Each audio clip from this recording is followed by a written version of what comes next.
দিনটা ছিল মঙ্গলবার, আর সেদিন ছিল আমাদের বাড়িতে মা বিপত্তারিণীর পুজো। তাই সকাল সকাল ঘুম থেকে উঠে আমি স্নান করে নিয়েছি। তারপর ফুলগুলো কুড়িয়ে বসলাম পুজোতে।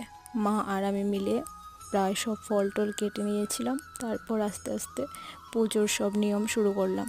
তো যেহেতু আমরা দেবনাথ এবং শিবপুত্র ব্রাহ্মণ পরিবার থেকে, সেহেতু আমরা লক্ষ্মী পুজো, বিপত্তারিণী ব্রত এগুলো আমরা নিজেরাই পাঁচালি পরে পুজো করে নিই। এক্সট্রা কোনো ব্রাহ্মণের দরকার হয় না। তারপরে এভাবে আস্তে আস্তে আমি পাঁচালি টাচালি পরে পুজোটা কমপ্লিট করলাম। এবং বাইরের ওয়েদারটা দেখো, খুবই সুন্দর।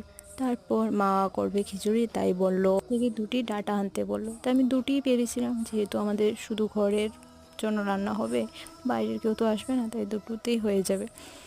তারপর প্রসাদ খেয়ে উপাস ভেঙে খেলাম চা।